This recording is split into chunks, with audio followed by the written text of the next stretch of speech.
बोल सांचे दरबार की जय। सिया राम। हजूर पंचमढ़ी में विराजमान थे। सन 1963 की बात है। मैं भी महाराज जी के पास था। उन्हीं दिनों सरदार भगत सिंह जी जलगांव वाले परिवार सहित हजूर के दर्शन के लिए आए। उनके बीवी बच्चे साथ थे। भगत सिंह जी हजूर को बड़ा मानते थे। हजूर के अलावा किसी और को नहीं मानते थे। भगत सिंह जी ने अपने लड़के को हजूर के सामने खड़ा किया और विनती की, यह बच्चा बीमार रहता है, कोई दूध मक्खन देने पर भी यह नहीं खाता, कोई फल फ्रूट भी नहीं खाता, जबकि घर में सब कुछ है, इसकी सेहत नहीं बनती, कृपा करो। हजूर मुस्कुरा कर बोले, इसकी माँ को बुलाओ। वह लंगर के बर्तन साफ कर रही थी। आ गई, हाथ जोड़कर खड़ी हो गई और विनती की कि क्या हुक्म है। तो हजूर जी ने फरमाया, जो पूछूं सच सच बताओ। जब यह रोटी खाता है तो आम का अचार मांगता है।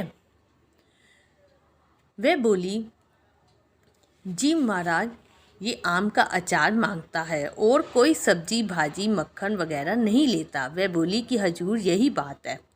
जो हजूर बोले, सुनो, यह लड़का पिछले जन्म में फिरोजपुर में गुरुद्वारे का ग्रंथी था।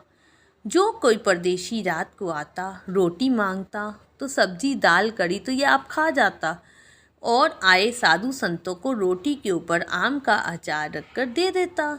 मैं भी एक बार इसके द्वारे गया। उस दिन संक्रांत थी, कड़ा प्रसाद अंदर पड़ा था, फिर भी इसने मुझे आम के अचार के साथ रोटी दी थी। इसलिए मैंने दरगाह में इसके लिए आम का अचार लिख दिया था। संगत का प्रसाद अकेले खाता था, बांटता नहीं था। गुरु का प्रसाद अकेला खाना पाप है।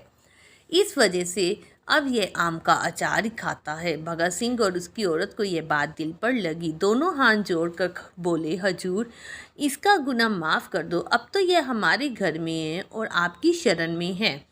आप पाप को देखते भी हैं और बख्शते भी हैं। आपका नाम सदबख्शिंद है। हम इसे दवाइयाँ दिलाकर हार गए हैं, पर बात अब आपने खोली कि इसको दवाई क्यों नहीं लगती। हजूर बहुत मुस्कुराए और बोले कि ऊपर जाकर अपनी माता जी से लंगर का प्रसाद लेकर इसके मुंह लगाओ, ठीक हो जाएगा। मैंने इसके पापों पर लकीर खींच दी है। उन्होंने ऐसा ही किया।